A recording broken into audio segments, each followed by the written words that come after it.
দাদা সামলাও বাইকটাকে।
এই টেবিলটা উঠিয়ে একটু ওইদিকে রেখে দাও। Okay sir. চলো।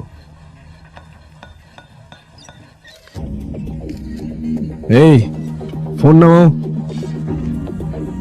এই শোনো, কি চাই তোমার? এই দাঁড়াও দাঁড়াও দাঁড়াও, বাংলা বোঝো, দাঁড়াও।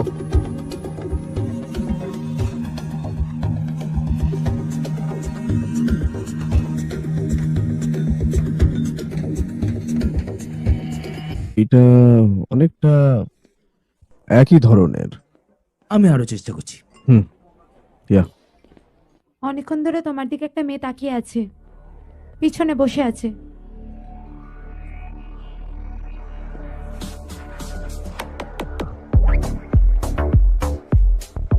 হয়তো নিউজ চ্যানেলের লোক।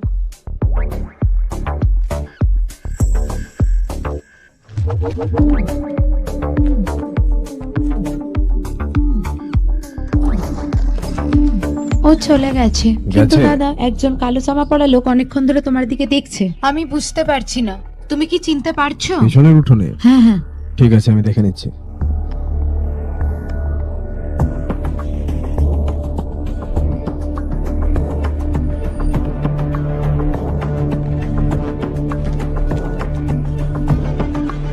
Pleasure is mine.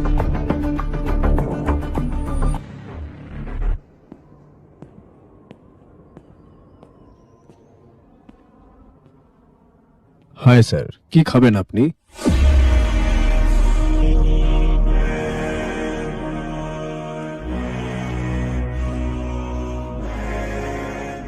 Coffee. Sugar? তুমি খুব ভালো করে জানো আমি চিনি খায় কি খায় না। আপনি কতটা সুগার খান সেটা আমি কি করে জানবো, একটু বলতে পারবেন? চিনির সঙ্গে। ওকে।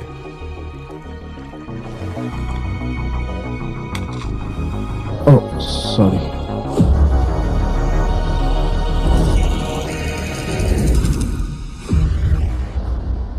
Sorry sir. স্যার আপনি সুগারকে দুটো নেবেন না তিনটে? তুমি খুব ভালো করে জানো স্যার আমি একদমই জানি না স্যার যে আপনি চা খান না কফি না মিষ্টি না কিছু। আপনি হয়তো আমাকে অন্য কারোর সাথে গুলিয়ে ফেলছেন। আপনার কফি আর আপনার সুগার। লিও।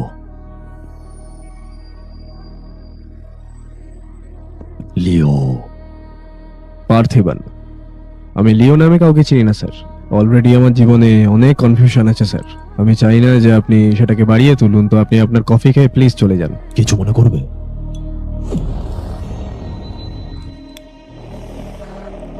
এটা কি আর একটু কড়া করা যেতে পারে? Sure sir.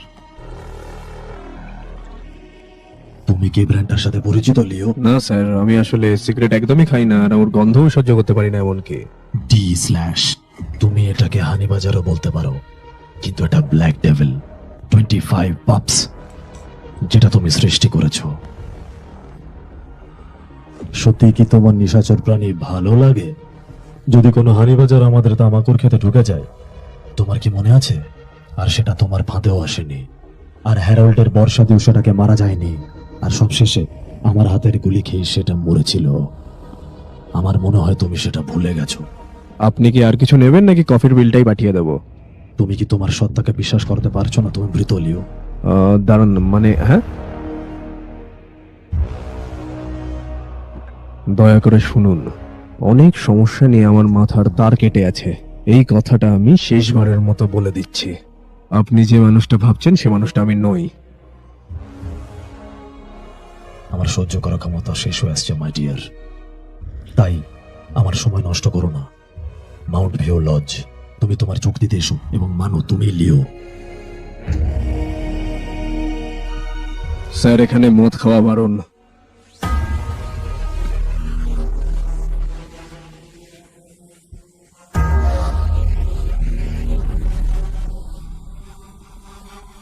No alcohol. এই অ্যান্ডারি দাসের একটা ছেলে ছিল, লিও। আচ্ছা, লিও দাস। তার বিষয়ে কোনো খবরটাই আমরা পাইনি। সবাই তো বলে সে নাকি ওই বড় দুর্ঘটনাতে মারা গেছে, আবার কয়েকজন বলে সে নাকি বেঁচে। কেউ জানে না কি হয়েছে। শহরটাকে বোকা বানাতে পারে, দেশটাকে বোকা বানাতে পারে, কিন্তু আমাকে বোকা বানাতে পারবে না। চিন্তার বিষয়টা তোমাকে পুরো ওর মতো দেখতে। আমি ওর চোখগুলোকে দেখেছি। আমি ওর চোখগুলো খুব ভালো করে জানি। ওই সে। পার্থিবান, তুমি অরফানেজে থাকতে না? হুম। কেন আমাদের 9 উইকেটে লেনদেন করবেন? নাম্বার 1, মাত্র 100 টাকা থেকে শুরু করে ডিপোজিট এবং উইথড্র করার সুবিধা। তাই 500 বা 1000 টাকারও উইথড্রর কোনো ঝামেলা নেই। নাম্বার 2, দক্ষ এজেন্ট যে কোনো সমস্যার মাত্র 5 থেকে 10 মিনিটের ভেতর সমাধান দিয়ে থাকেন। নাম্বার 3, সেন্ড মানি বা ক্যাশ আউট খরচ দেওয়া লাগবে না। তাই বিকাশ, নগদ ও রকেট থেকে সহজে লেনদেন করতে পারবেন। এছাড়াও রয়েছে 24 ঘন্টা কাস্টমার সার্ভিস, তাই প্রতারিত হওয়ার ভয় নেই। তাই সঠিকভাবে লেনদেন করতে এখনই যোগাযোগ করুন স্ক্রিনে দেওয়া এই হোয়াটসঅ্যাপ এবং ইমো নাম্বারে। আমার মনে আছে তার আগের কথা? এসব কি সব ফালতু? আমরাই তো এখানে ভিকটিম, আর তুমি ভিকটিমদেরকে দোষী বলতে চাইছো? আমি চললাম। হ্যাঁ হ্যাঁ, দাঁড়াও দাঁড়াও, সত্যি একটু বসো। যোশী, আমি জানি যে তুমি আমায় নিয়ে অনেক চিন্তা করো, কিন্তু আমার স্মৃতি যদি ঠিক থেকে থাকে তাহলে আমি জানি যে আমি একটা অনাথ আশ্রমে মানুষ হয়েছে 20 বছর ধরে। তারপরে আমরা দেখা করি কোথায় যেন, ওটা মুন্নার ট্রেকিং। হ্যাঁ, ওখানে আমাদের দেখা হয়। আমি ওকে দেখি, জানতে চাই, আর 2 দিনের মধ্যে আমি ওকে বিয়ের প্রস্তাব দিই। এইটুকুই। বিয়ের পর ওর চাকরির জন্য আমরা এখানেই সেটেল হয়ে যাই। তারপর থেকে আমি এখানেই আছি। এটাই আমার গল্প। তারা সেই দক্ষিণ থেকে এসেছে পার্থিবান, বহু দূর থেকে, গাড়ি করে আমাদের শহরে খালি তোমাকেই খুঁজতে। কিছু ভুল হচ্ছে। যা কিছু আসছে নাকাল থামাতে তার জন্যই। তাকে ব্যবহার করে আবার আমাদের কাজে নামানো উচিত। তাকে কিভাবে ফিরিয়ে আনা যায় সেটা আমি খুব ভালো করে জানি। আমার পৃথিবী অনেকটা ছোট যোশী, একদম ওই স্নো গ্লোবে থাকা ওই ছোট্ট বাড়ির মতো, শুধু ওইটুকুই। গাছ, বরফ আর ঠান্ডা হাওয়ায় ঘেরা। এটা কেন আমার সাথে হচ্ছে যোশী? তুমি কি বুঝতে পারছো আমি কি বলতে চাইছি? সরি। সে ঠিক আছে, বুঝতে পারছি। তারা যদি ফেরত আসে তাহলে খুবই সাবধান। পুলিশকে জানাতে হবে। বাজের মতো নজর রাখো সবসময় তার বন্ধু আর ফ্যামিলির উপর।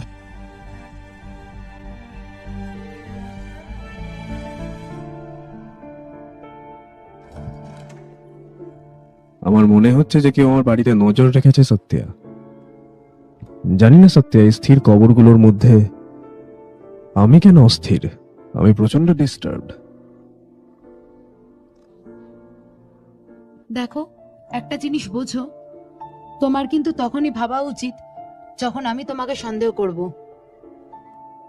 আমি কোনোদিন কিছু জানতে চেয়েছি? এত চিন্তা না করে চলো শান্তিতে ঘুমাবে। যাবে কি যাবে না? আমরা কি এভাবেই দাঁড়িয়ে দাঁড়িয়ে ঘুমাবো?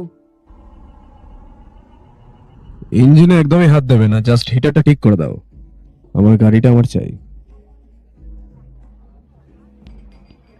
সন্ধ্যের মধ্যে ঠিক করে দাও, ঠিক আছে?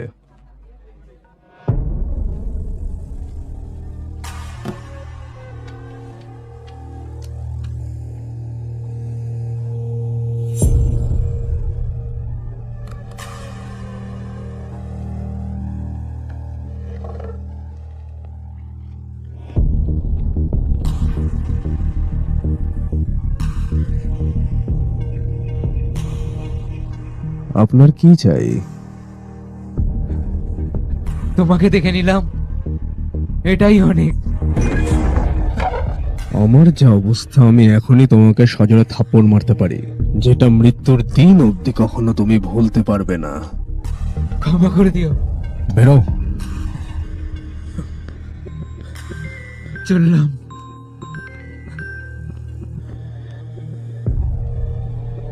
বলো শোনা। আমি ওষুধগুলো কিনে নিয়েছি পার্থি, তুমি কখন আসছো? জিপটা আমি আসলে সার্ভিসিং এর জন্য দিয়েছি। তুমি ফার্মেসিতে আছো তো এখন? বাচ্চাদের তুমি একা রেখে এসেছো কেন? প্রিয়া এবং মাথি দুজনেই আমার সঙ্গে আছে, তুমি চিন্তা করো না। সে তো আমিও আনতে পারতাম, কি আর্জেন্ট ছিল এত? সবকিছু তো পিছিয়ে দেওয়া যায় না। অসুবিধা নেই, আমি অটো করে বাড়ি চলে যেতে পারবো। ঠিক আছে, সাবধানে, আর বাড়ি গিয়ে কল করো।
তোমার ভয় পাওয়ার মতো কিছুই হয়নি।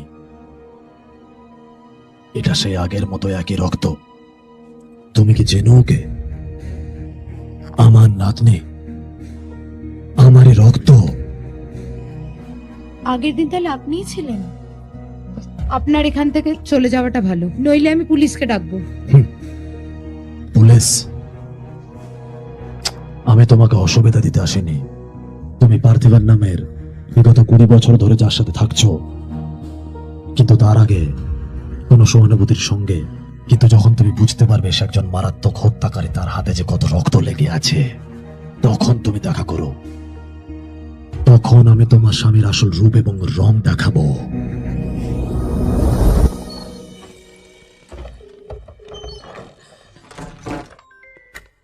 হ্যালো, তুমি ফোন কেন তুলছিলে না পার্থি? সে এসেছিল। কি হয়েছে সত্যিয়া? কে এসেছিল? কি বলছো তুমি? যার কথা তুমি বলেছিলে আমাদের ক্যাফেতে এসেছিল, সে আজকে ওষুধের দোকানে বাইরেও ছিল। তুমি এখন কোথায় আছো? আমি এখন বাড়িতে। আমাকে পিছু করতে করতে তার বাড়ি অব্দি এসে গেছে। সত্যিয়া, দরজা জানলা বন্ধ করো আর পুলিশকে এক্ষুনি ফোন করো প্লিজ। তাকে খুঁজে পাওয়া যাচ্ছে না আর এখানে কেউ নেইও। আমার খুব ভয় লাগছে পার্থি। তুমি এক্ষুনি সবকিছু লক করো আর সিদ্ধু এক্ষুনি চলে আসবে, আর আমি বাকিটা দেখে নিচ্ছি।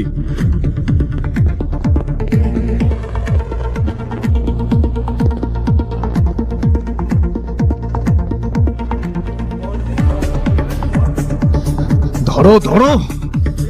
হ্যাঁ বাবা বলো। সিদ্ধার্থ, এখনই বাড়ি যাও আর নিজের বর্ষাটা অবশ্যই নিও কি হয়েছে প্লিজ, বাবা, তাড়াতাড়ি। বলো। আর বাড়িতে যেই আসবে বর্ষাটা ছুঁড়ে মারবে, ঠিক আছে? তাড়াতাড়ি। আচ্ছা বাবা।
আমাদের জীবনটা কি এখন এরকম চলবে পার্থী?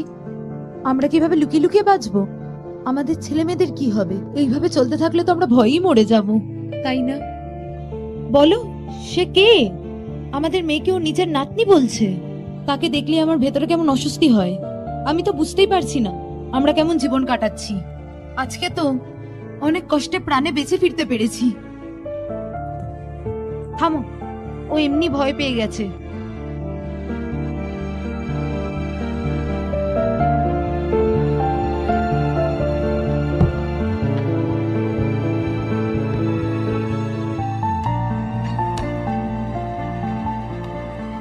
দয়া করে দাদা, প্লিজ, পুলিশ ডিপার্টমেন্টের সবার সাথে ঝামেলা করে একজনকে গলা ধরে উঠিয়ে আপনাকে এখানে নিয়ে আসা হয়েছে। আমি শুধু চেয়েছি যে আপনি আমার পরিবারকে একটু রক্ষা করেন, আর কিচ্ছু না। আপনার কি আপনার কাজের উপর কোনো শ্রদ্ধা নেই? তোমাকে আর এসব বলে কি লাভ? তুমি তো শুধু ঘুমোবে আর নাক ডাকবে আর গদগদ করে খাবে। এই এই নিজে ডিউটি করার বদলে আমাকে বলে দিও, এরপরে কখনো ঘুমোতে হলে আমি বিছানা আর ব্যাগ তোমাকে সমস্ত কিছু দিয়ে আসবো। স্যার এইভাবে হ্যাঁ, কি বলতে চাও বলো? হ্যাঁ বলো বলো, আর কি কি বলতে চাও বলো। আমাকে এইসব কথা কখনো বলবে না, বুঝলে তো? আমি জানি। আমি সত্যি ছেড়ে বলছি। দাও, আমি কোনো কথা শুনতে চাই না। আমি কোনো কথা শুনবো না। তোমার বয়সের কারণে তোমাকে সম্মান করছি। স্যার আপনি রাগ করবেন না, দয়া করে স্যার। এই জানা ভাই, যা।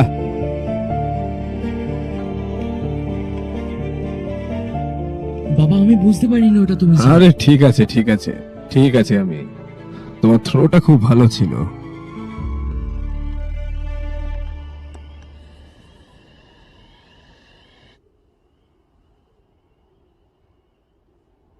যার সাথে তুমি বিছানায় শুচ্ছ, কিন্তু যখন তুমি বুঝতে পারবে তার হাতে কত রক্ত লেগে আছে, তখন দেখা করো।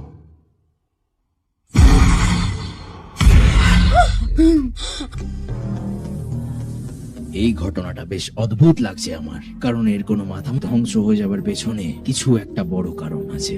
আমি সব সার্টিফিকেট আর ছবি পাঠিয়ে দিয়েছি। আমি জানতে চাই ওগুলো আসল না নকল। Okay bye. কিছু তো একটা কারণ আছে যোশী। এই মানুষটার উপর বিশ্বাস আছে আমার। এই পুরো স্টোরি আমি জানি। ওর নাম হৃদয় রাজ ডিসোজা। জেলের রেকর্ডস অনুযায়ী, গোপন তথ্য অনুযায়ী আমি জানতে পেরেছি লিও দাসের ফ্রেন্ড এখনো জেলে আছে। যদি তুমি দেখা করতে চাও তাহলে তোমার কাছে 2 দিন আছে, কিন্তু তুমি কি আসতে পারবে?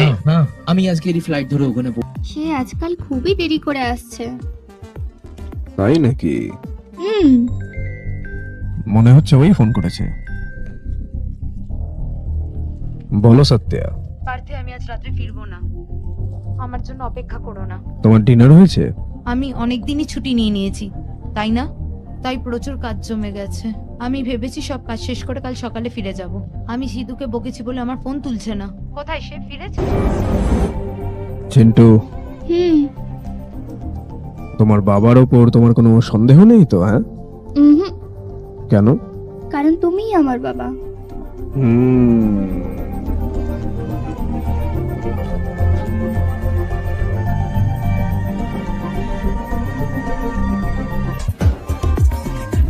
এরপরে যদি তোদের একজনকেও আমার পরিবারের আশেপাশে দেখি না, তাহলে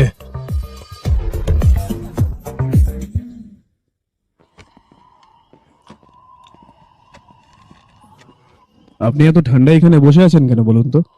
এখন এখানে কেউ আসবে বলে মনে হচ্ছে না। আপনি ভেতরে গিয়ে ঘরে ভালোভাবে ঘুমাতে পারেন। ঠিক আছে স্যার, ঠিক আছে। আজকে একটা কুরিয়ার এসছে স্যার, ম্যাডামের নামে।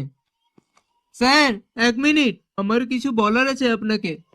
আমি বুঝতে পারছি আপনারা একটা আতঙ্কের মধ্যে আছেন। আমি দেখতে পাচ্ছি আপনি সবাইকে নিয়ে কতটা চিন্তা করেন। আমি খুব ভালোভাবেই বুঝতে পারছি। আপনাকে দেখে খুব রাগে বলে মনে হচ্ছে। আমি আর 60 দিনের মধ্যে রিটায়ার করব। আর এই কদিনের মধ্যে যদি কেউ এখানে আসে তোমাদের ক্ষতি করতে, তাকে আমি দেখে নেবো। আমি তাকে মেরে ফেলবো, দেখে নেবেন আপনি। আমি যতক্ষণ আছি আপনার এদিক নিয়ে কোনো চিন্তা নেই।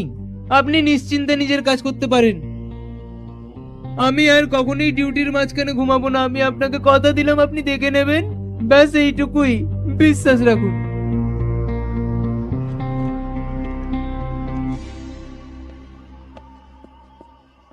আচ্ছা, কমিশনার অফিসে তুমি অত বড় বন্দুক নিয়ে একাই মেরেছিলে সবাইকে? আসলে আমি ম্যানুয়ালটা আগে থেকেই পড়ে নিয়েছিলাম, না হলে তো আমি জানতামও না ওটা কি করে বাবা? চালাতে হয়। ওইভাবেই আর কি। ওকে ওকে। চিন্টু চিন্টু, বাবা,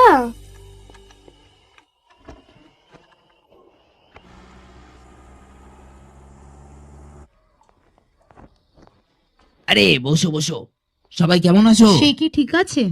সে ফোন করেছিল, 3 সপ্তাহ কেটে গেছে। সব ঠিক আছে তো? এত কষ্ট করে আসার দরকার কি ছিল? তুমি বললে আমি কুরিয়ার করে দিতাম। আসলে গভর্নমেন্ট রেজিস্ট্রেশনের জন্য আসল ডকুমেন্টস গুলো দরকার। আমরা একটা অন্য কাজে এসেছিলাম, তাই ভাবলাম ওগুলো নিয়ে যাই। ওখানে তোলা আছে, দাঁড়া আমি নিয়ে আসছি। স্যার, এই নিন আপনার ডিসুজাকে। আপনাদের কাছে 20 মিনিট সময় আছে, আমি বাইরেই আছি, তাড়াতাড়ি কথা বলে নিন।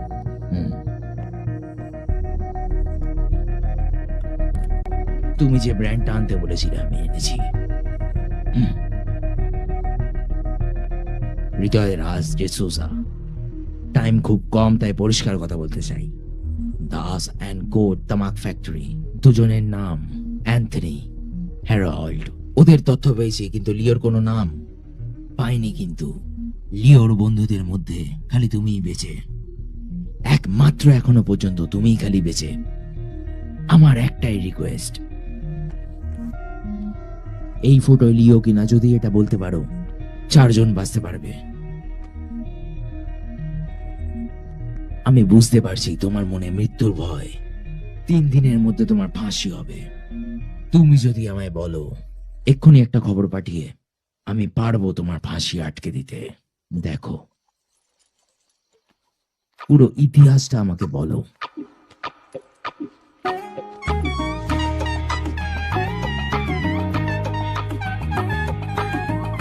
হৃদয় রাজ, ধৈর্যের পরীক্ষা নিও না।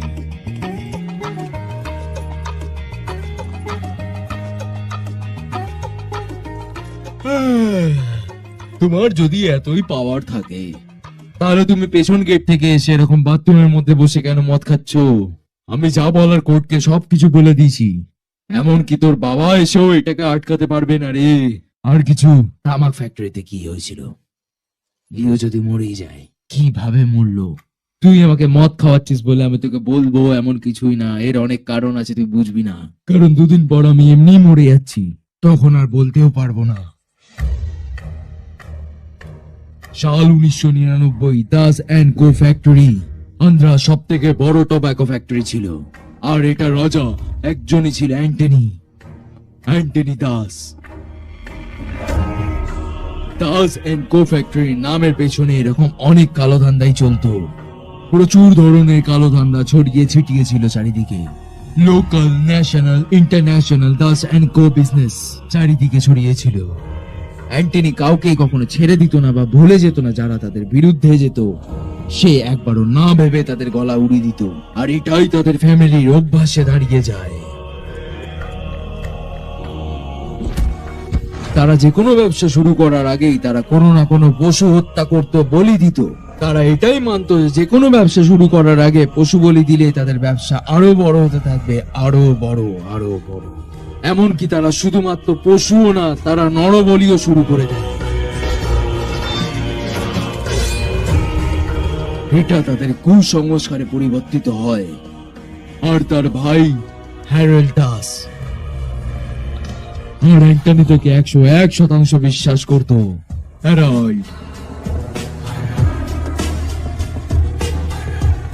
কানাডা থেকে পড়ে আসার পর সে ইন্টারন্যাশনাল ড্রাগসেরও বিজনেস চালু করে দেয়। দাস ও কো এখন পৃথিবীর চারিদিকে। তার ইচ্ছা ছিল সে একদিন এই কোম্পানিটাকে বিশ্বের সেরা ড্রাগ ডিলার কোম্পানি বানাবে। ধাতুরা মার্কেট এর আগে এরকম কোনোদিন ড্রাগ দেখেনি। ধুতুরা ফুলটাকে তারা তাদের টোব্যাকো ফ্যাক্টরিতে চাষ করতে শুরু করে এবং আস্তে আস্তে চাষের হার আরো বাড়িয়ে দেয়। এই ড্রাগটা কোকেনের থেকেও বেশি শক্তিশালী ছিল, আর তার জন্যই মার্কেটের চাহিদা দিনকে দিন বাড়তে থাকে। আর ঠিক এমন সময় ভেতরকার কিছু লোক নার্কোটিক্সে এই খবরটাকে পাঠিয়ে দেয়, আর এই ড্রাগসটাই তারা তাদের মুখে ছুঁড়ে কোনো প্রশ্ন করা ছাড়াই তাদেরকে মেরে ফেলতো। তারা তাদেরকে নৃশংসভাবে হত্যা করত। আর এইভাবেই অ্যান্টনি আর হ্যারল্ড ব্যবসাটাকে সযত্নে সব থেকে উঁচুতে পৌঁছে দেয়। কিন্তু আর বাদ বাকি জিনিসগুলো সামলাবার জন্য তাদের একজনকে দরকার ছিল, অ্যান্টনির ছেলে। আমি ওকে নিজে হাতেই বড় করেছিলাম, দাস, লিও দাস। আপনাদের এখান থেকেই কেউ এনসিবি কে খবর দিয়েছে, তাই এগুলো হচ্ছে। আপনার এটা কি মনে হচ্ছে যে কে করতে পারে? এরকম কি আগেও ঘটেছে? আমি আমার পত্রার কথা ভাবছি, তাই এই মালগুলোকে আমাকে সিজ করতেই হবে। আর যদি আপনি আমাকে ছেড়ে দিতে চান তাহলে অন্য কাউকে ব্যবস্থা করুন। আমি শুধু লিওর ব্যাপারে জানতে চাই। ও যদি 1 সপ্তাহের জন্য জেলে যায় তাহলে আমি এখানে বাইরে সমস্ত পুলিশের মুখ বন্ধ করে দিতে পারবো। তুমি গ্যারান্টি দিচ্ছ তো ওকে 1 সপ্তাহের মধ্যে ছেড়ে দেবে? তুমি তোমার মাল চাও তো আমাকে ভরসা করো। অ্যান্টনি, লিও কি তোমার সঙ্গে আছে? না তো এখানে নেই, সে বলেছিল বর্ডার ক্রস করে মালগুলো আনবে। কেন আমাদের 9 উইকেটে লেনদেন করবেন? নাম্বার 1, মাত্র 100 টাকা থেকে শুরু করে ডিপোজিট এবং উইথড্র করার সুবিধা, তাই 500 বা 1000 টাকারও উইথড্রর কোনো ঝামেলা নেই। নাম্বার 2, দক্ষ এজেন্ট যে কোনো সমস্যার মাত্র 5 থেকে 10 মিনিটের ভেতর সমাধান দিয়ে থাকেন। নাম্বার 3, সেন্ড মানি বা ক্যাশ আউট খরচ দেওয়া লাগবে না, তাই বিকাশ, নগদ ও রকেট থেকে সহজে লেনদেন করতে পারবেন। এছাড়াও রয়েছে 24 ঘন্টা কাস্টমার সার্ভিস, তাই প্রতারিত হওয়ার ভয় নেই। তাই সঠিকভাবে লেনদেন করতে এখনই যোগাযোগ করুন স্ক্রিনে দেওয়া এই হোয়াটসঅ্যাপ এবং ইমো নাম্বারে।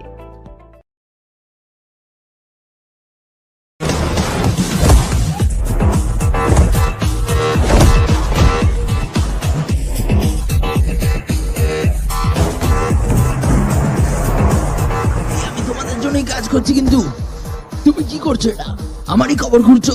আমিও দেখি মাল কি করে নিয়ে যাও তুমি।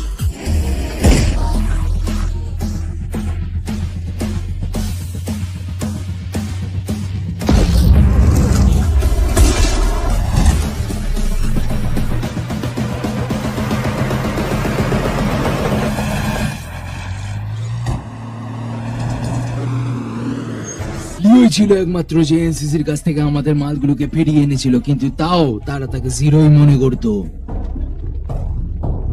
আবে হ্যাঁ দাদা, আমার যায় আসে না তোদের মধ্যে কি ঝামেলা চলেছে, কিন্তু তোদের জন্য অত কোটি টাকার মাল কি করে পুলিশের কাছে আটকে থাকলো? আমি কি করেছি? ড্যানিয়েলকে জিজ্ঞেস করো। আমি যখন তাকে বোঝাচ্ছিলাম তখন সে আমাকে বলল লিওকে ফোন কর, আর ও না এলে কেউ এখান থেকে 1 ইঞ্চিও সরবে না, এটাই বললো। তুমি ওকে বন্ধু বানিয়ে নিজের পায়ের তলায় রেখো। কথা মালটা হ্যাঁ, সমস্যাটা কি? হ্যাঁ, ওদের সাথে কাজ করতে তোর কি সমস্যা হচ্ছে রে ওই শালা? হচ্ছে আমার সমস্যার কারণ।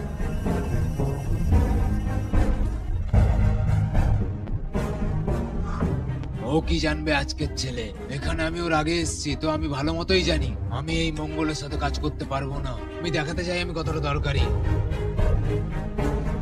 তুই কি চাস আমি কি করি? আমি আর ওকে এখানে চাই না, ব্যাস এটাই, আর কোনো ঝামেলা না।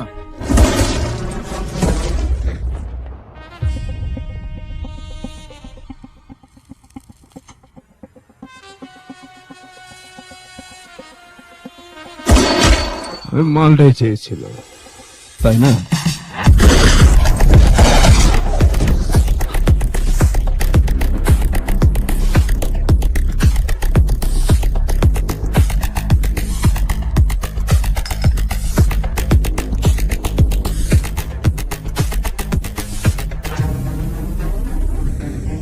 মাল ছাড়া আমি আর কিচ্ছু বুঝি না, না বন্ধু না পরিবার, বুঝেছিস? তুমি যা বলবে দাদা আমি তাই করবো। এই, তুমি তোমার বন্দুকটা সরিয়ে নাও আর সবাই পেছনে চলে যাও, আমিও সরিয়ে নেবো।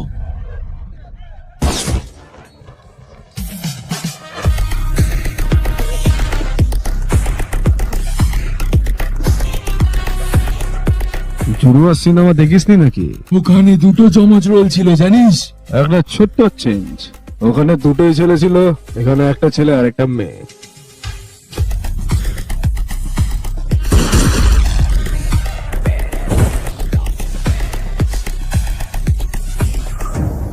লিও, আজকে রাতে 2000 কেজি মাল চেকপোস্টের ওই পারে পাঠাতে হবে, কিন্তু আজ খুবই রিস্ক হবে মালগুলোকে পাঠানো। তারা সবাই আমাদের উপর নজর রেখেছে। এবার তুমি বলো।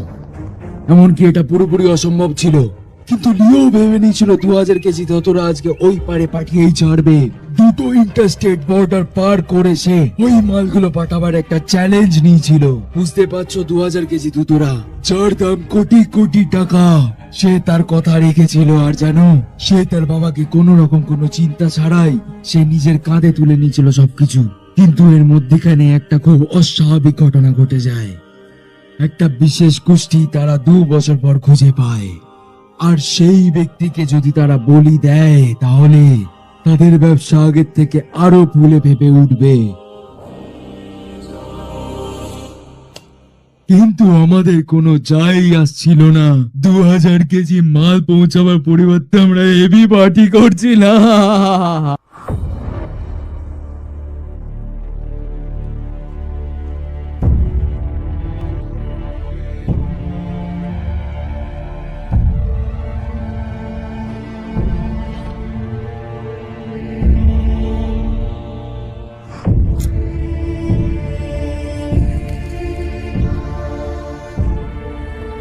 আমার কাছে আর কোনো উপায় জানা নেই লিও। ত্যাগ করার জন্য তোমরা দুজনই আছো।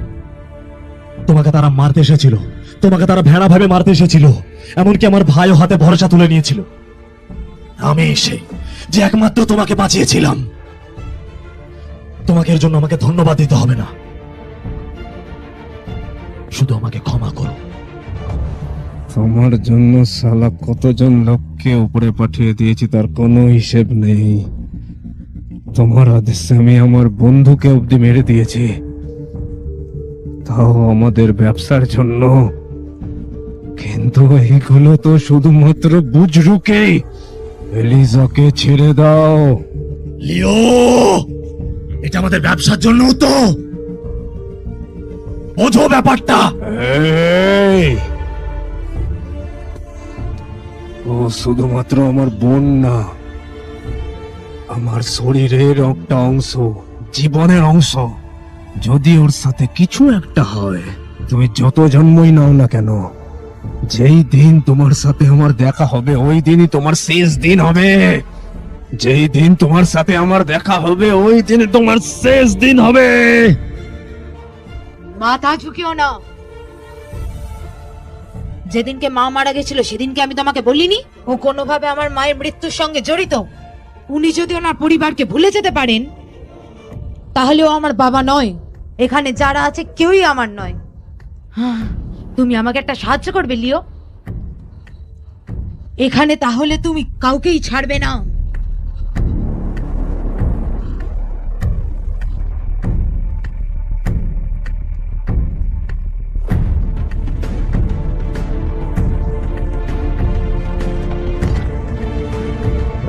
এই, একদম না।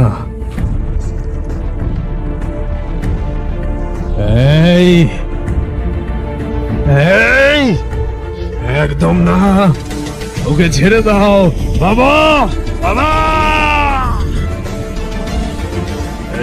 এই, ছেড়ে দাও, ছাড়ো।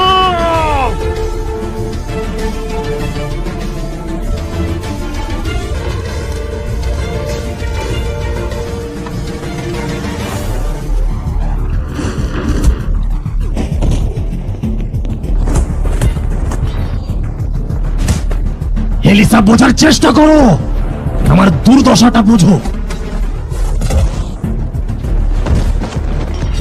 লিও,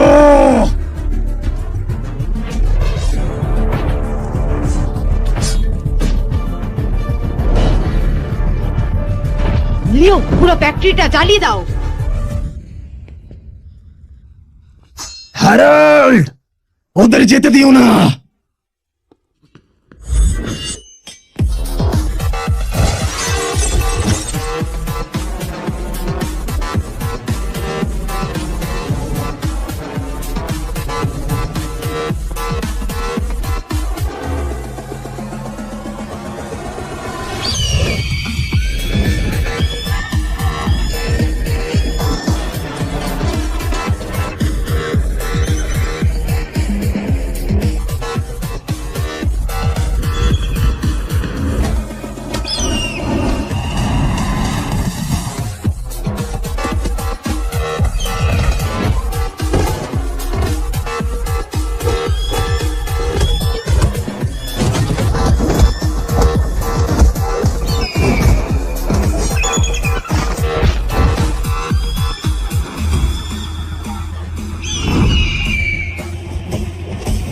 লিও, সব শেষ করে দাও। কোনো কিছু ছাড়বি না, সব জ্বালিয়ে দে সালা, সব কিছু।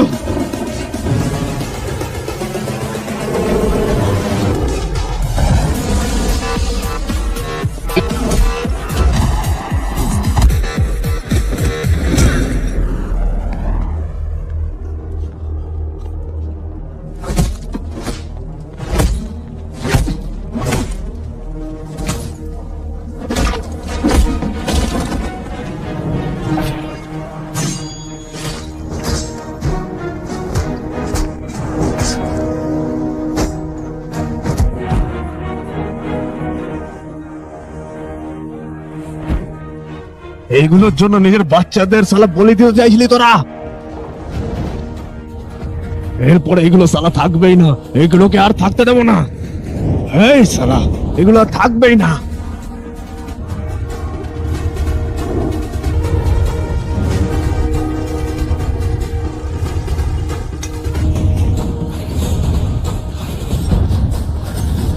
এলিসা!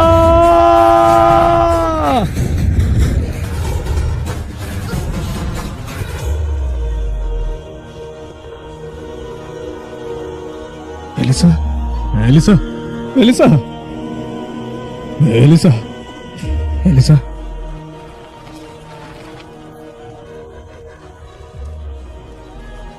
এলিসা।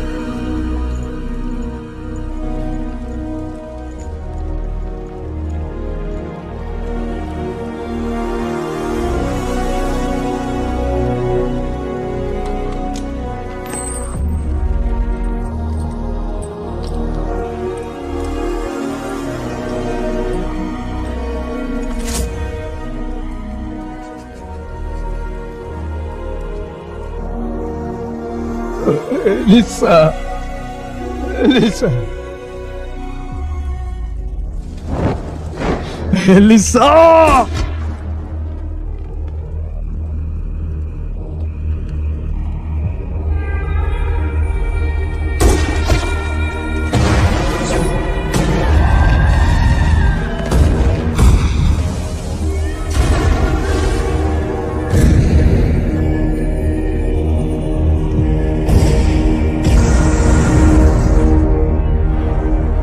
আমি নিজে হাতে বড় করেছি ওকে, কিন্তু চোখের সামনে আমার সেই দিন সবকিছু সব শেষ হয়ে গেল।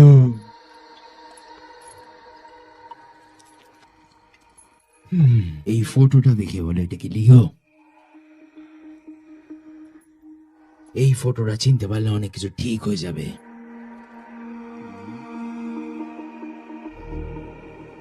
ও যদি হাজার লোকের মধ্যখানেও দাঁড়িয়ে থাকে, আমি খালি ওর চোখ দেখে চিনতে পেরে যাব এটা লিও না। অযথা মানুষের সঙ্গে খেলো না এমন ভাবে। ওয়ার্ডেন, নিয়ে যা আমায়। ও এইটুকু শুনেই পাগল হয়ে যাচ্ছে, তাহলে পুরোটা শুনলে কি করবে?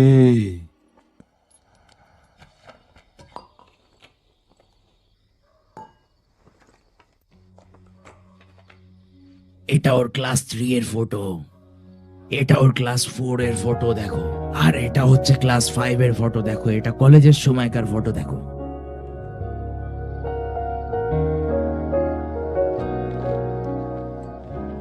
আমি কিছু জিজ্ঞেস করতে পারি? আমি তোমাকে ভাই ভেবেই জিজ্ঞেস করছি। আমি জানি তোমার মনের ভেতর কি চলছে, আমি কাউকে বলবো না। তুমি খালি এটা খেয়াল রেখো যেন ও কিছুই না জানতে পারে এই বিষয়।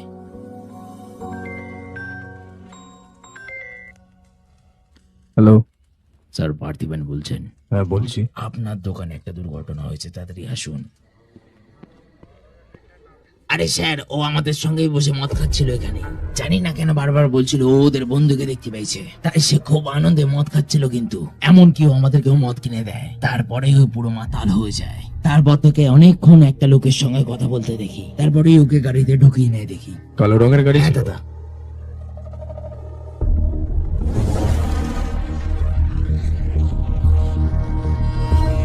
এই, সে তোমায় তোমার বন্ধু বলতো, সে তোমার সাথে বসে তোমার সাথে গল্প করতো, সে তোমার ছবি তুলে নিয়ে গেছিল। শুনতে পাচ্ছ আমায়?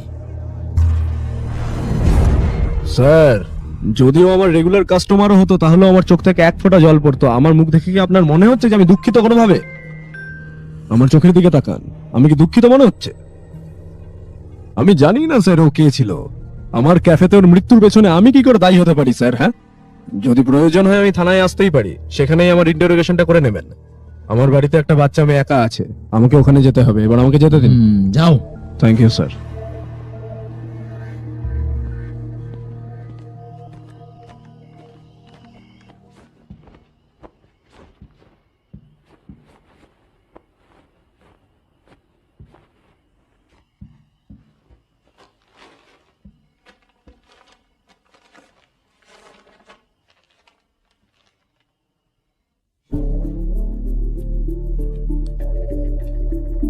আমি জানি না পার্থিবন সত্যি বলছে না মিথ্যে বলছে, কিন্তু আমার খুবই চিন্তা হচ্ছে।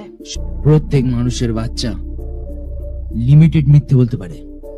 সবকিছুরই একটা শেষ আছে, সেই সময়টা চলেই যাওয়ার পরেই সে আর নাটক করতে পারবে না। যে যত মেন্টালি স্ট্রং হোক না কেন, আমি জানি পার্থিবান নাটক করছে না, ও পার্থিবানই। লিও আর মনে হচ্ছে না জীবিত আছে। পার্থি কখন এলে? তুমি তাড়াহুড়ো করে কল করে বেরিয়ে গেছিলে, কোথায় ছিলে? 2 দিন ধরে অফিসে বিশাল চাপ চলছে। তুমি ডিনার করোনি এখনো? পার্থি কি হয়েছে? তুমি এরকম চুপচাপ বসে আছো কেন?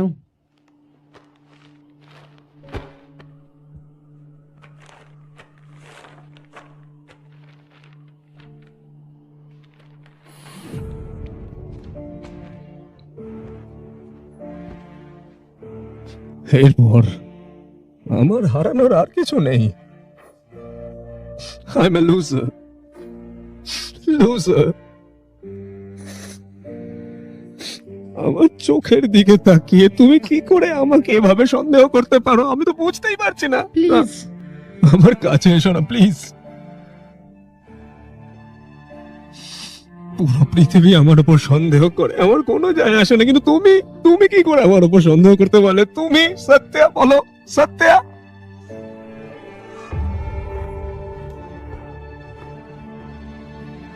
ভালো, তুমি আমাকে খুশি করতে যা ইচ্ছা তাই করতে পারো, কিন্তু আমি কোনোদিন ভুলতে পারবো না যে তুমি আমাকে সন্দেহ করেছিলে একদিন। কোনোদিনও না, কোনোদিন না। সব শেষ হয়ে গেল না? এতদিন ধরে আস্তে আস্তে যা যা জিনিসপত্র আমরা দুজনে মিলে গড়েছিলাম সব।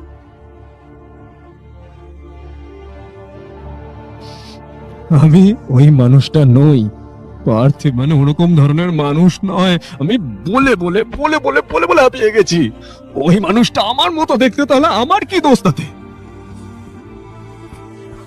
মা কি না না হয়েছে? না না, কিছু হয়নি, কিচ্ছু হয়নি, কিচ্ছু হয়নি বাবা, কিচ্ছু হয়নি। ঘুমিয়ে পড়ো তুমি, ঘুমিয়ে পড়ো তুমি। হ্যাঁ, dance for me, dance for me, dance for me. Oh, oh. I've never seen anybody do the things you do before. They say move for me, move for me, move for me. When you want to, I'll make you do it all again. কি হয়েছিল? হ্যাঁ, একটা অপরিচিত ব্যক্তি যদি তারা আমাকে torture করে বলতো যে আমি একটা অন্য মানুষ, তাহলে আমি কি বিশ্বাস করে নিতাম? তুমি সমস্ত কিছু শেষ করে দিলে। এখন তোমার মনে এইটা সন্দেহ যে আমি ওই মেয়েটার বাবা কিনা, নাকি আমরা দুজন হাজবেন্ড ওয়াইফ কিনা, সেটা নিয়ে তোমার সন্দেহ, বলো? ঠিক আছে, আমি জানি না যে আমার বাবা মাকে, আমার জন্মস্থান কোথায়। হয়তো ওরা বেঁচে থাকলে তুমি আমার ওর বিশ্বাস করতে। তুই একটা অনাথ শালা, তুই অনাথ, তুই একটা অনাথ শালা। পার্থি তুমি অনাথ নও। দেখো আমার দিকে, আমার চোখের দিকে তাকাও। আমি এসব অবিশ্বাস করে কিছুই করিনি। যখন সবাই জিজ্ঞেস করে, আমার তো প্রমাণ দরকার। এই সেই মানুষটা নয়। আমি যেন বলতে পারি এটা আমার স্বামী পার্থিবন। তুমি কেন বোঝো না বলো তো? শোনো, একটা প্রশ্ন আমি তোমাকে জিজ্ঞেস করতে চাই। হ্যাঁ, যখন তুমি আমাকে একটা অন্য মানুষ ভেবেছিলে, তখন কিভাবে আমাকে ছুঁতে পারলে? হ্যাঁ, তোমার ঘৃণা বোধ হয়নি? যেমন সেই বলা হয় না যে পরপুরুষের সাথে এই ঘুটুর ঘুটুর করা, পুরো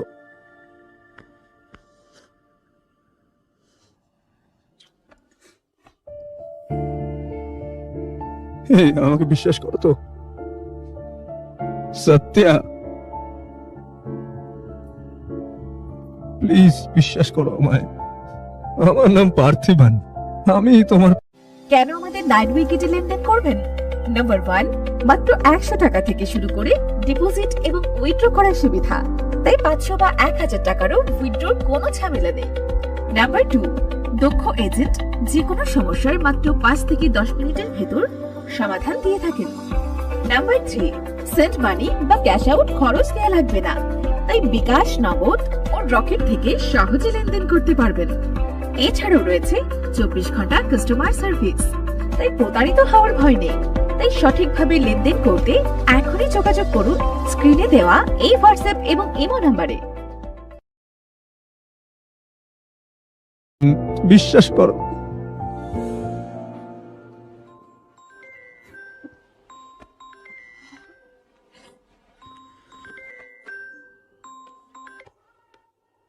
লিও, আমার দেওয়া সময় পার হয়ে গেছে, কিন্তু তুমি এলে না। আমি এসে গেছি, বাইরে দেখো। এই তোমরা কারা? ওখানে কারা তোমরা? বলো, নাহলে কিন্তু আমি তোমাদেরকে জানতে ছাড়বো না। ওখানে কেন দাঁড়িয়ে আছো তোমরা? বলো, তোমরা কারা? কি চাই তোমাদের? এখান থেকে চলে যাও, চলে যাও। তোমার বহু দূরে চলে যাওয়া উচিত ছিল, তুমি এর জন্য দায়ী। এখনো সময় আছে, মেনে নাও তুমি লিও। আর অপেক্ষা করবো না কিন্তু এবার। তুমি চিন্তা করো না, আমি নিচে আছি, আমি দেখে নেবো পুরোটা। তুমি ওপরেই থাকো। আমি শুধু এখানে তোমাকে দেখতে এসেছি, কিন্তু এখানে একটা কুত্তা চেল্লামিল্লি করছে দেখছি। ক্ষমা করে দিও, ভালো কথা মনে পড়েছে। তোমার ছেলে কোথায় গেল? সত্যা, সিদ্ধার্থ কোথায়? সিদ্ধার্থ কোথায়? সিদ্ধার্থ কোথায়? সিদ্ধু কোথায় বলো না? খোঁজো, ভালো করে খোঁজো। সে এতক্ষণে মনে পৌঁছে গেছে তার সিদ্ধার্থ! জায়গায়। মেয়েকে নিয়ে ভেতরে যাও। তোমার ছেলে খুব মিষ্টি। সে বাইরে সিগারেট ফুঁকতে বেরিয়েছিল, খুব সহজ কাজ করে দিয়েছে আমাদের জন্য। শুনতে পাচ্ছ?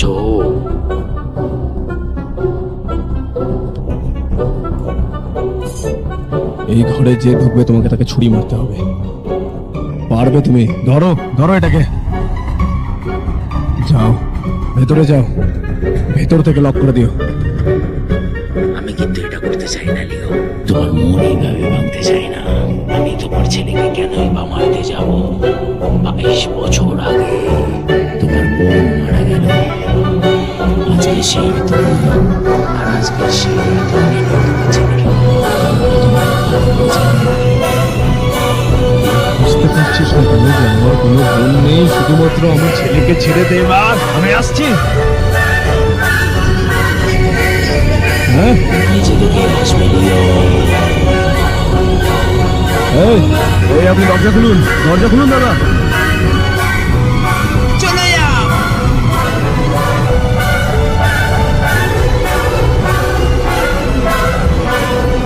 দাদা, ওরা আমার ছেলেকে কিডন্যাপ করে নিয়েছে। স্যার, কি করে স্যার?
আমার ছেলে কোথায়? আমি তোকে জিজ্ঞেস করছি যে আমার ছেলে কোথায়?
আমার ছেলে।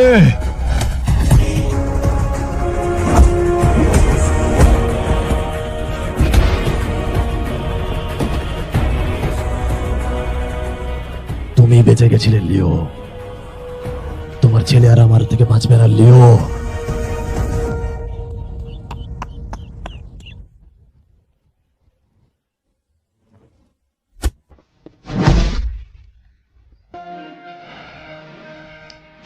আমি ওই লোকটা নই যে লোকটাকে তুমি খুঁজছো। আর কতবার বলতে হবে আমাকে? Sorry sorry sorry sorry. বল না আমার ছেলে কোথায় আছে, বল না, বল না আমার ছেলে কোথায়, বল না, বল না, বল না আমার ছেলে কোথায়। এবার তো মেনে নাও তুমি আমার ছেলে, আর আমি তোমার ছেলেকে ছেড়ে দেব। আরে বাবা, আমি কতবার বলবো আমি তোমার ছেলে না না না, কতবার?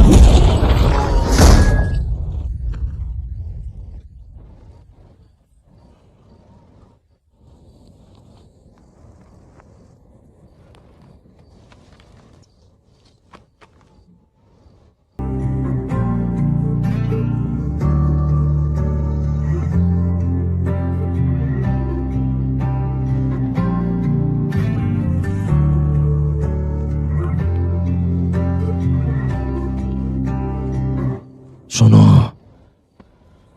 আমার ছেলে নাও তুমি।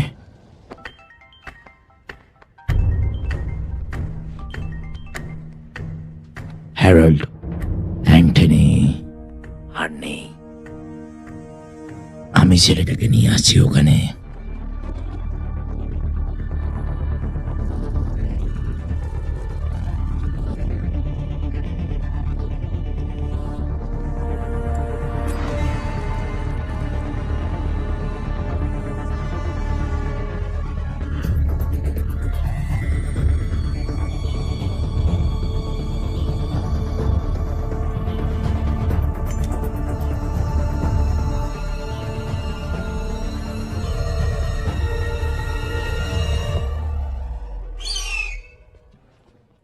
স্যার, আপনার কথা মতো আমি আপনার দাদার লাশ আমি ফেরত দিয়ে দিয়েছি।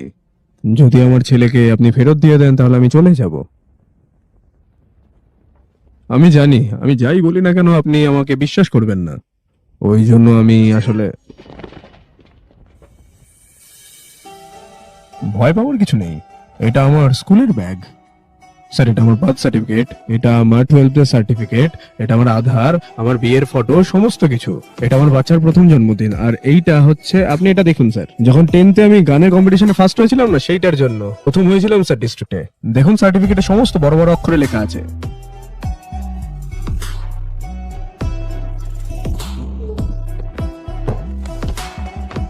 শোন, দেখ, তুই আর তোর বোন, তোর বয়স যখন 10 বছর, আনি বাজার যখন এটা আমাদের তামাকের খেতে ঢুকেছিল, এই যে এই ছবিটা, ওই ঘটনাটার পর, দেখ তোকে কি হ্যান্ডসাম লাগছে এই রক্ত মাখা শরীরে। বুঝে গেছি স্যার, কিচ্ছু ভুল নেই স্যার। আপনি যদি আমায় লিও হিসাবে ভুল করেন তাহলে কোনো ভুল নেই, একই রকম দেখতে ওকে।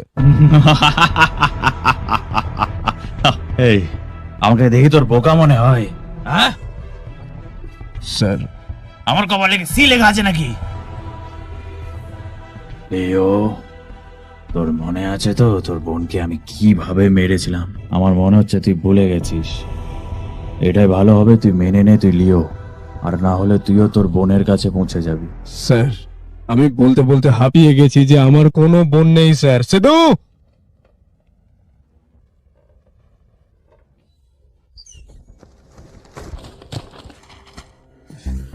স্যার, এই এত বছর ধরে আজ প্রথমবার এই চিলটা কারো কাছে গেল।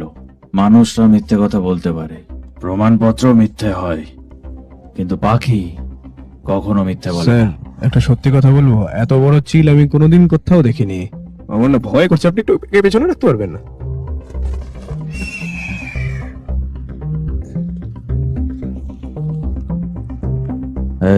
এইসব নাটক করছিস তুই তোর পরিবারকে রক্ষা করার জন্য, তাই না? কিন্তু তুই একটা ভুল করে ফেলেছিস। তুই এখানে একটা জীবন বাঁচাতে এসেছিলিস, আর ওদিকে দুটো জীবন ফেলে এসেছিস। পুরোটাই ফেসে গেছিস মাই বয়। হ্যাঁ, তোর চোখের সামনে তোর বউ আর তোর বাচ্চার গলা। বলবো আমি আমার ছেলেদের কেটে ফেলতে? এই, হ্যাঁ দাদা।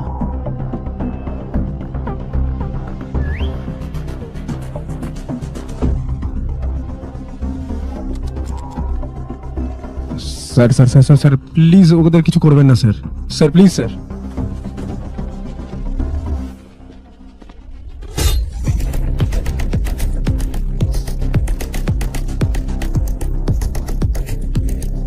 এই এই স্যার বলেছিলাম আমি ঘরের ভেতর ঢুকতে না, দেখুন না কি একটা হয়ে গেল।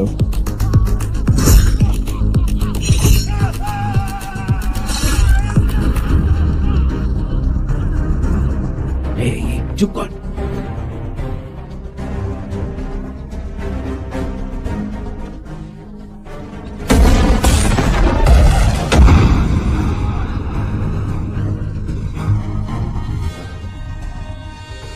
কিছু না, ঘুমিয়ে পড়ো। স্যার স্যার বারণ করুন না ভেতরে যেতে। এই কি হচ্ছে ওখানে? দাদা আমরা ওকে ভিতরে যাবো পেছন দিয়ে।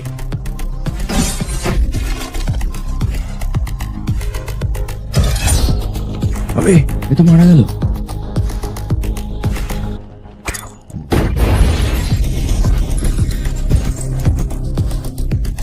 আমার সাথে এসো। এই ওপরে চড়। খুলতে পারবে নাকি? এই এই sir sir sir sir sir sir sir please sir কেউ বলুন না ওনাকে যে কাউকে ভেতরে ঢুকতে দিতে না, প্লিজ বলুন না, ভেতরে ঢুকতে বারণ করুন sir, please sir, please sir, please sir.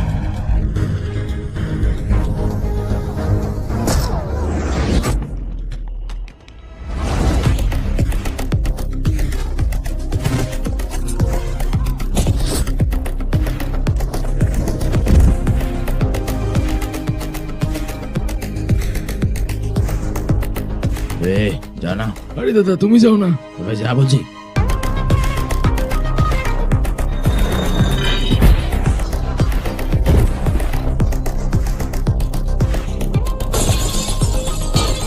আমার দিকে সব ক্লিয়ার, সামনে দরজা দিয়ে যাচ্ছে। সাবধানে, এখানেও জাল হতে পারে কিন্তু।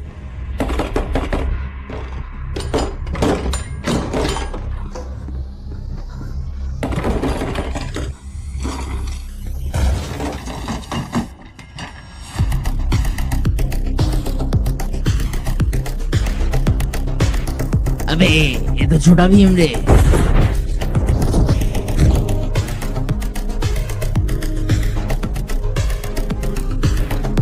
अबे এদিকে আয়।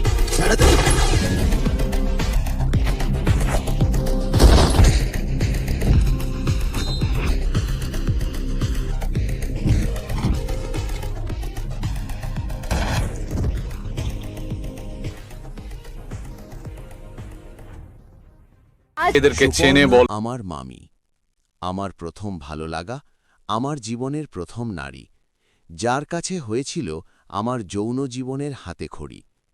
আমার বয়স তখন 18, উচ্চ মাধ্যমিক পরীক্ষার্থী। আমাদের গ্রামে ভালো কলেজ না থাকায় শহরে মামার বাড়ি থেকে পড়াশোনা করতাম। ভালো ছাত্র এবং ছেলে হিসেবে গ্রামে এবং মামাদের পাড়ায় আমার খুবই সুনাম ছিল, তাই মামা মামি সহ পাড়ার সকলেই আমাকে ভালোবাসত। আমার মামা একজন বড় ব্যবসায়ী। বছর দুয়েক হলো উনি বিয়ে করেছেন, এখনও বাচ্চা কাচ্চা হয়নি। মামি দেখতে খুবই সুন্দরী, বয়স 23-24 বছর হবে। 3 তলার বড় বাড়িতে আমি, মামা, মামি এবং একজন কাজের মহিলা থাকতাম। 1 তলায় ছিল রান্নাঘর আর ডাইনিং রুম, 2 তলায় ড্রয়িং রুম সহ আরও 2টি বেডরুম ছিল, যার একটাতে মামা মামি এবং আরেকটাতে আমি থাকতাম। 3 তলায় আরও 2টি বেডরুম ছিল, যার একটাতে কাজের মহিলা থাকতেন এবং অন্যটা গেস্ট রুম হিসেবে ব্যবহার হতো, আর ছিল একটা ঠাকুর ঘর।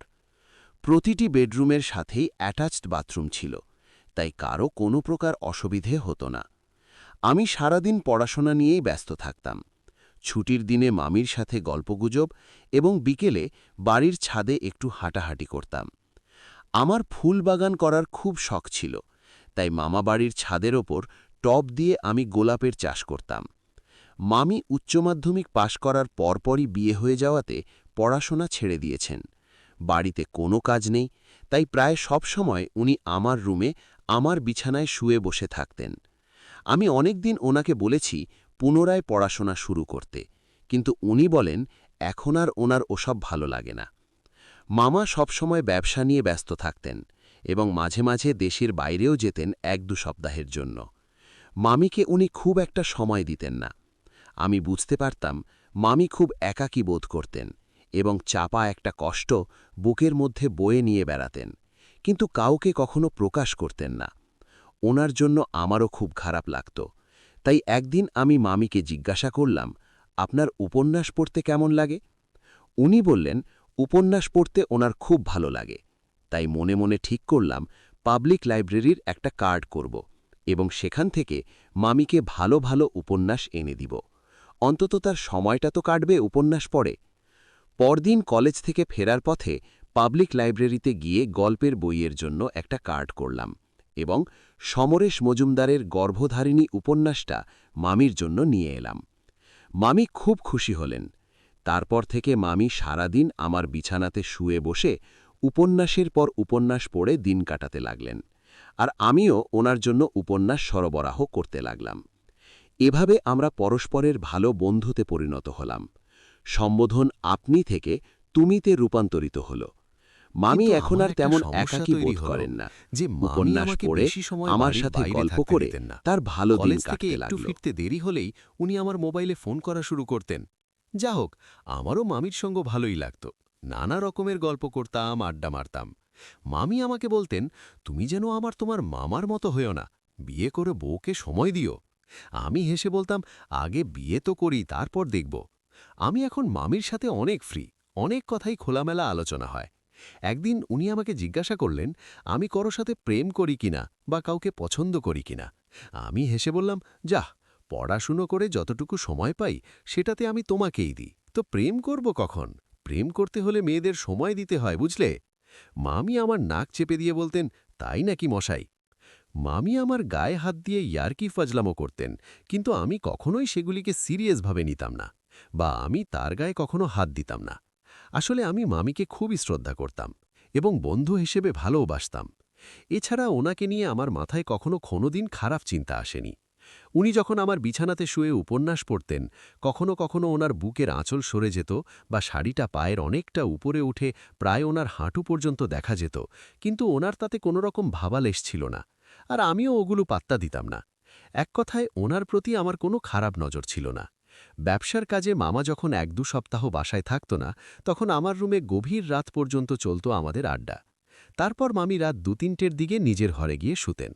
এখন মামা 2 সপ্তাহের জন্য দেশের বাইরে, তাই গভীর রাত পর্যন্ত আমরা আড্ডা দিতে লাগলাম। কলেজে একদিন পার্থ নামে এক ছেলের সাথে আমার পরিচয় হলো। আলাপের এক পর্যায়ে জানতে পারলাম ও আমাদের পাড়ারই ছেলে এবং ওদের বাড়ি আমার মামার বাড়ির 2টো বাড়ির পরে।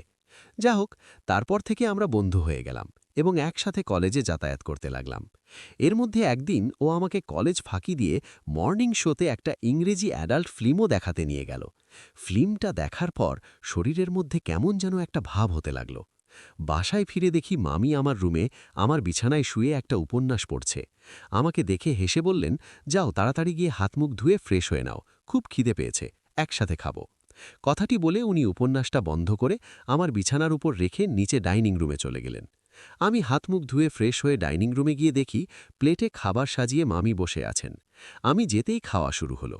খেতে খেতে আমরা গল্প করতে লাগলাম এবং এক পর্যায়ে আমি পার্থ সময়ে আমার বন্ধুর কথাটা মামিকে বললাম। মামি হেসে বললেন, দেখো, পার্থকে পেয়ে আবার আমাকে ভুলে যেও না যেন, আর বাইরে বসে আড্ডা মেরো না। আমি বললাম, না না, তা কেন হবে। খাওয়া শেষ করে আমি আমার রুমে চলে এলাম। কিছুক্ষণ পরে মামিও আমার ঘরে এসে ঢুকল। মামিকে বললাম, মামি, তুমি একটু আমার টেবিলে বসে উপন্যাসটা পড়ো, আমি একটু শুয়ে নি, শরীরটা কেমন যেন ভালো লাগছে না। মামি এসে আমার গায়ে হাত দিয়ে বলল, কেন, কি হয়েছে, জ্বর-টর হয়নি তো? আমি বললাম, আরে না, মাথাটা একটু ব্যথা করছে। মামি বলল, তুমি শুয়ে পড়ো, আমি বরং তোমার কপালটা একটু টিপে দিই। আমি বললাম, আরে না না, কপাল টিপতে হবে না, একটু ঘুমিয়ে নিলেই ঠিক হয়ে যাবে। আসলে ওই অ্যাডাল্ট ফিল্মটা দেখার পর থেকেই আমার শরীরের উত্তাপ যেন বেড়ে গিয়েছিল। কেবল ঘুরে ফিরে ফিল্মের রগরগে দৃশ্যগুলি চোখের সামনে ভেসে উঠছিল। মামিকে আমি এই কথাগুলি বলতে পারছিলাম না, তাই মনে করলাম মামিকে ঘুমের কথা বললে উনি যদি একটু ওনার ঘরে যায়, তবে এই সুযোগে আমি আমার রুমে শুয়ে শুয়ে একটু হাত মেরে শরীরের গরমটা কমাবো। কিন্তু মামি যেতে নারাজ।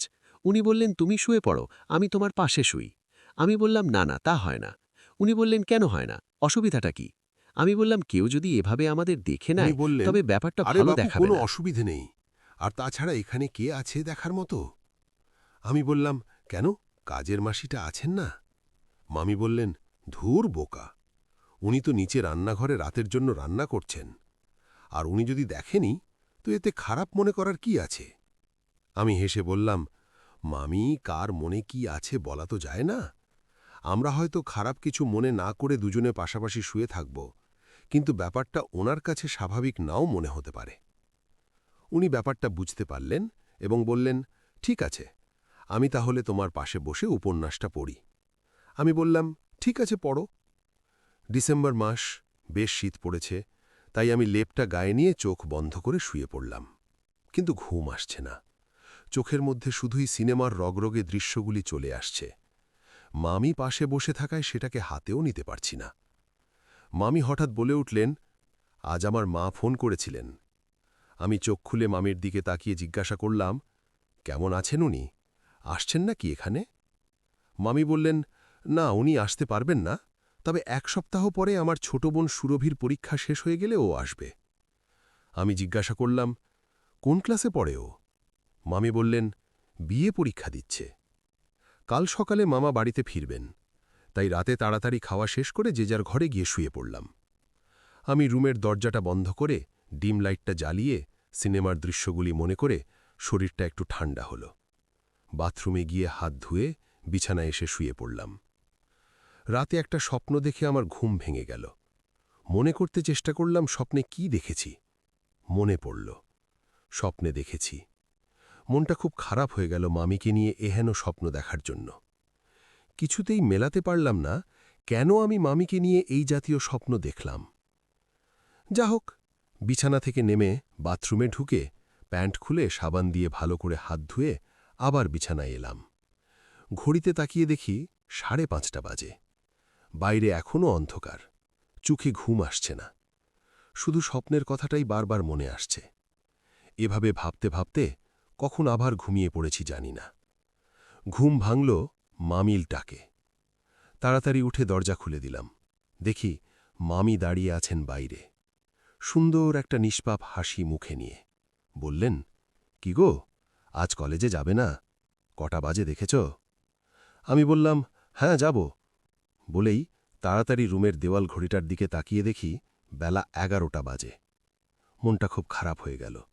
অনেক দেরি হয়ে গেছে, আজ আর কলেজে যেয়ে লাভ নেই। মামি জিজ্ঞাসা করলেন, কি হলো, মুখটা অমন ভারী হয়ে গেল কেন? বললাম, আজ কলেজের ক্লাসটা মিস হয়ে গেল। মামি বললেন, এক কাজ করো, পার্থকে ফোন করে দেখো ও কলেজে গেছে কিনা, তাহলে পরে গিয়ে ওর কাছ থেকে আজকের ক্লাসের নোটগুলি নিয়ে আসবে। আমি বললাম, গুড আইডিয়া, থ্যাংক ইউ। আমি ফটাফট পার্থকে ফোন করলাম। ও বলল ও এখন ক্লাসে, আমাকে পরে ফোন দেবে। আমি ঠিক আছে বলে ফোনটা রেখে দিলাম। মামি বললেন, যাও তাড়াতাড়ি করে ফ্রেশ হয়ে নাও, সকাল থেকে এখনো কিছু খাইনি, তুমি এলে একসাথে নাস্তা করব। আমি বললাম, সে কি, তুমি এখনো নাস্তা করনি কেন? মামি বললেন, ইচ্ছে করছিল না তাই। আমি জিজ্ঞাসা করলাম, মামা এসেছেন? মামি বলল, হ্যাঁ, সকাল 8টায় এসেছেন। আবার জিজ্ঞাসা করলাম, কোথায় মামা, রুমে ঘুমাচ্ছেন নাকি? মামি বললেন, আরে না, একটু আগে অফিসে চলে গেছেন। আমি বললাম, ঠিক আছে, তুমি নিচে যাও, আমি আসছি। আমি ঝটপট করে বাথরুমে ঢুকে পড়লাম এবং স্নান সেরে ড্রেস করে নিচে নেমে গেলাম নাস্তা করতে। মামি আর আমি একসাথে নাস্তা করলাম। হঠাৎ আমার মোবাইলটা বেজে উঠল। দেখি পার্থ ফোন করেছে। ফোনটা রিসিভ করতেই পার্থ জিজ্ঞাসা করল, কি, আজ যে কলেজে এলে না, ঘুম ভাঙেনি নাকি? বললাম, না, উঠতে অনেক দেরি হয়ে গেছে। ও বলল, বুঝেছি, গতকালের সিনেমা দেখে সারা রাত হাত মেরেছ, তাই না? ওর কথা শুনে কানটা আমার গরম হয়ে উঠল, কারণ মামি আমার পাশেই বসে আছেন। জানি না শুনতে পেলেন নাকি কথাটা। আমি মামির দিকে তাকিয়ে একটু ইতস্তত হয়ে ওকে বললাম, আরে না, তেমন কিছু না, এমনিতেই ঘুমটা একটু দেরিতে ভেঙেছে। আমি কথার বিষয়বস্তু পাল্টে ওকে বললাম, পার্থ, আজকের ক্লাসের নোটগুলি আমার দরকার, তুমি কি আমাকে আজ সেগুলি দিতে পারবে? ও বলল, ঠিক আছে, তুমি এক কাজ করো, সন্ধ্যায় আমার বাড়িতে চলে আসো। আমি বললাম, ঠিক আছে, বাই। ফোনটা কেটে দিয়ে একটু ভয়ে ভয়ে মামির দিকে তাকালাম। দেখি উনি প্লেটের দিকে তাকিয়ে খেয়ে চলেছেন। আমি বললাম, কি হলো, কথা বলছো না কেন মামি? মামি একটু রাগ ভাবে বললেন, কাল তাহলে সিনেমা দেখতে যাওয়া হয়েছিল। আমি তো একদম ঘাবড়ে গেলাম। থতমত খেয়ে বললাম, হ্যাঁ মানে। মামি বললেন, থাক, আর মানে করতে হবে না, আমি বুঝেছি। তো আমাকে বলোনি কেন সেটা? আমি বললাম, কি বলবো বলো, সেটা কোনো ভালো কিছু না। মামি বললেন, ভালো খারাপ তুমি আমাকে সব কিছু বলতে পারো। আমি তোমার মামি, কিন্তু বন্ধুও বটে, তাই নয় কি? আমি বললাম, হ্যাঁ। উনি এবার জিজ্ঞাসা করলেন, তো কোন ফিল্ম দেখেছ? আমি মাথা নিচে করে বললাম, একটা ইংরেজি ফিল্ম। মামি অমনি হো হো করে হেসে উঠলেন এবং বললেন, তুমি তাহলে অনেক বড় হয়ে গেছো দেখছি, আজকাল ইংরেজি ছবি দেখা হচ্ছে। আমি বললাম, প্লিজ মামাকে আবার এসব কথা বলে দিও না। মামি বললেন, আরে না রে বোকা, বলবো না। সন্ধ্যায় পার্থর বাড়িতে গেলাম নোট আনতে। দেখি বাড়িতে অন্য কেউ নেই, শুধু পার্থ একা। আমি বললাম, তোমার মা ভাই সব কোথায় গেছেন? ও বলল, ওর কোনো আত্মীয়ের বিয়ে, তাই ওর মা বাবা ভাই সবাই ওখানে গেছে, ফিরতে রাত হবে। ও আমাকে ওর রুমে নিয়ে বসালো। আমি তাড়াতাড়ি নোটগুলি চাইতেই ও বলল, আরে বসো না, এত জলদি কি আছে? আমি বললাম, না, বাসায় গিয়ে নোটগুলি একটু পড়তে হবে তো তাই। ও বলল, আরে ভাই, সারাদিন শুধু নোট পড়লেই হবে, মাঝে মাঝে একটু অন্য জিনিসও পড়ো, না হলে তো সারা জীবন একদম বোকাই রয়ে যাবে। আমি বললাম, সেটা আবার কি জিনিস? ও বলল, একটু দাঁড়াও। বলেই পার্থ ওর বেডের ম্যাট্রেসের নিচ থেকে কিছু বই বার করে আমার সামনে ধরল। আমি জিজ্ঞাসা করলাম, কি এইগুলি? ও বলল, হাতে নিয়ে নিজেই দেখো না। আমি একটি বই হাতে নিয়ে খুলে দেখি উলঙ্গ সব নরনারীর যৌনক্রিয়ার রঙিন ছবি। পুরো বইটার প্রথম থেকে শেষ পর্যন্ত শুধু নানা রকম নরনারীর বিভিন্ন পোজের রতিক্রিয়ার চকচকে ছবি। আমার শরীরটা মুহূর্তের মধ্যে গরম হয়ে গেল। মনে হলো সেটা প্যান্ট ছিঁড়ে যে কোনো সময় বাইরে বেরিয়ে আসবে। আমার মনে এক ধরনের কৌতূহল জমা হলো, আর আমি ছবিগুলি একটা একটা করে দেখতে থাকলাম। জীবনে এরকম বই আমি আগে কখনো দেখিনি। বুঝলাম পার্থ যৌনবিদ্যায় অনেক দূর এগিয়েছে। ও আমার দিকে তাকিয়ে জিজ্ঞাসা করল, কি বস, কেমন লাগছে, আরও দেখবে? আমি অবাক হয়ে জিজ্ঞাসা করলাম, আরও আছে তোমার কাছে? ও বলল, আরে আমার কাছে এইগুলির খনি আছে, চাইলে তুমিও নিতে পারো আমার কাছ থেকে, পরে আবার ফেরত দিয়ে দিও। আমি এক এক করে অনেকগুলি বই দেখলাম, এর মধ্যে অনেকগুলি আবার গল্পসহ, মানে চটি আর কি। আমি বুঝতে পারছিলাম না কি করব, নেব নাকি নেব না। নিতে তো ইচ্ছে করছে, কিন্তু যদি মামির কাছে ধরা পড়ে যাই তবে তো সর্বনাশ। পার্থ খুবই চালু টাইপের ছেলে। ও আমার মনের অবস্থাটা বুঝতে পারল এবং বলল, আরে কোনো ভয় নেই, নিয়ে যাও তো, এই বয়সে পড়বে না তো কি বুড়ো হয়ে গেলে পড়বে এসব? আমি মনে মনে বললাম, যাহা 52 তাহা 53, যা হয় হবে, একটা তো নিয়ে যাই। আমি সুন্দর ছবিওয়ালা একটা চটি নিয়ে নিলাম। এরপর পার্থ আমাকে ওদের ড্রয়িং রুমে নিয়ে গেল এবং ডিভিডিতে একটা ব্লু মুভি চালিয়ে দিল। আমি ওকে জিজ্ঞাসা করলাম, এইগুলিও আছে তোমার কাছে? ও হেসে জবাব দিল, আমি তো আর তোমার মতো স্বামী বিবেকানন্দ নই, সব আছে আমার কাছে, তোমার যদি কখনো প্রয়োজন হয় তো নিয়ে যেও আমার কাছ থেকে। আমি বললাম, ঠিক আছে। তারপর মুভিটা দেখতে থাকলাম। আহ, কি সুন্দর একটা মেয়ে, কি তার ফিগার! পার্থ হঠাৎ বলে উঠল, কি বস, কেমন লাগছে? আমি বললাম, দারুণ। পার্থ হঠাৎ প্রশ্ন করল, লাগাবে নাকি একবার? আমি ওর কথাটা ঠিক বুঝতে পারলাম না। বললাম, মানে? ও বলল, মানে? আমি ওর কথায় অবাক হয়ে গেলাম। বললাম, যাহ, কি সব বলছো? ও বলল, ইয়ার কি নয়, সত্যি বলছি, চাইলে এক্ষুনি এনে দিতে পারি একটা মাল। আমি বললাম, আমি লাগাবো না, তুমি লাগালে লাগাও, আমি বরং এখন যাই। ও বলল, আরে না, আরেকটু বসো, পরে যেও। খুব ভয়ও লাগছিল, যদি কেউ জেনে যায় তবে মামা মামির কাছে মুখ দেখাবো কি করে। পার্থ এর মধ্যে কাকে যেন ফোন করে ওর বাড়িতে আসতে বলল। আমি বুঝলাম ও কোনো মেয়েকে আসতে বলেছে। এর মধ্যে আমার মোবাইলটাও বেজে উঠল। দেখি মামি ফোন করেছেন। আমি ফোনটা উঠালাম। মামি জিজ্ঞাসা করলেন, আর কত দেরি হবে আসতে? আমি বললাম, 15 মিনিটের মধ্যেই আসছি। মামি ফোন রেখে দিলেন।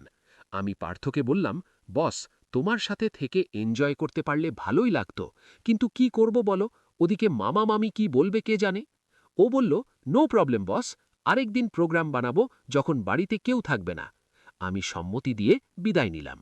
বাসায় ফিরে দেখি মামা মামি দুজনেই আমার জন্য অপেক্ষা করছেন খাবার টেবিলে।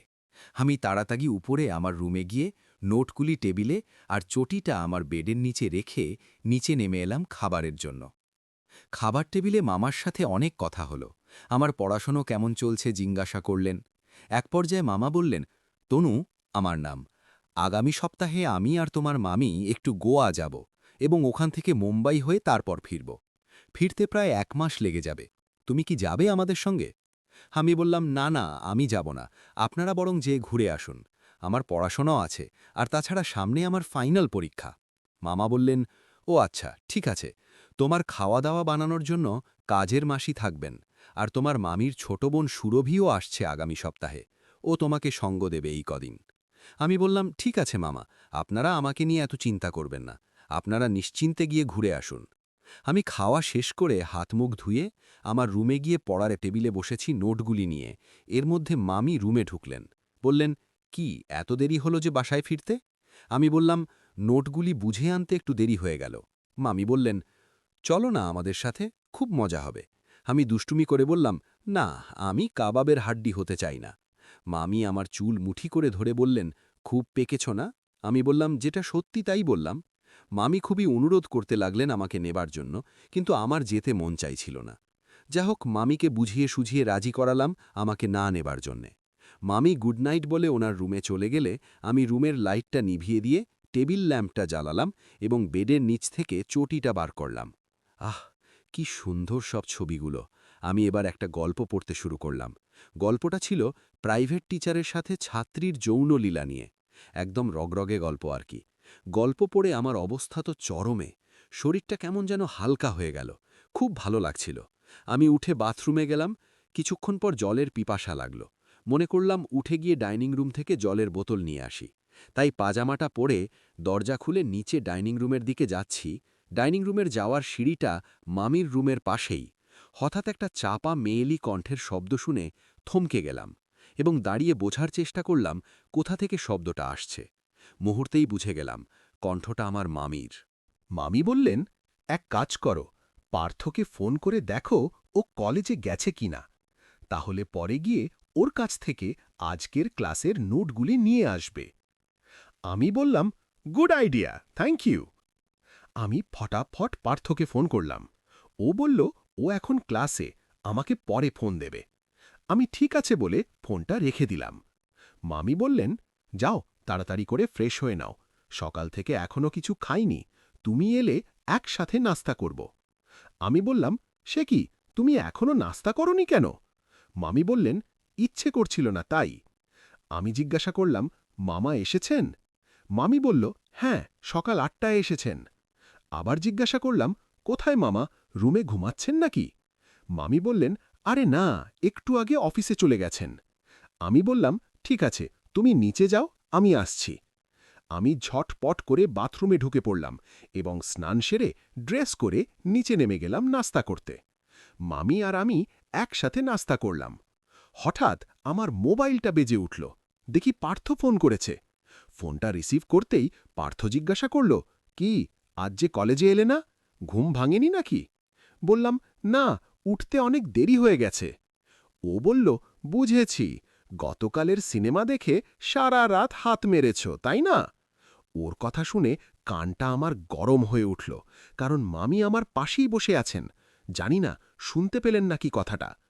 আমি মামির দিকে তাকিয়ে একটু ইতস্তত হয়ে ওকে বললাম, আরে না, তেমন কিছু না, এমনিতেই ঘুমটা একটু দেরিতে ভেঙেছে।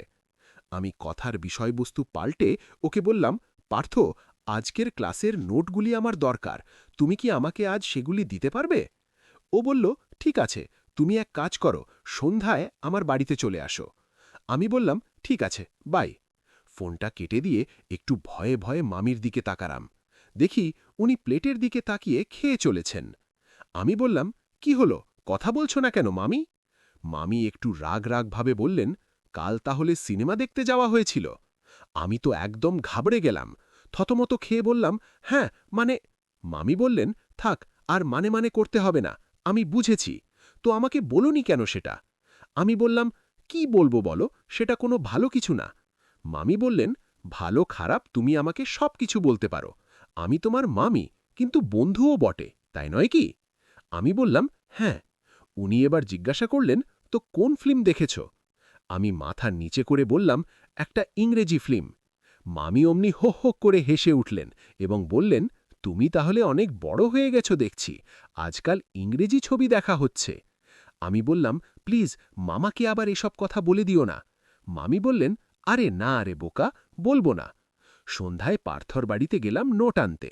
দেখি বাড়িতে অন্য কেউ নেই, শুধু পার্থ একা। আমি বললাম, তোমার মা ভাই সব কোথায় গেছেন?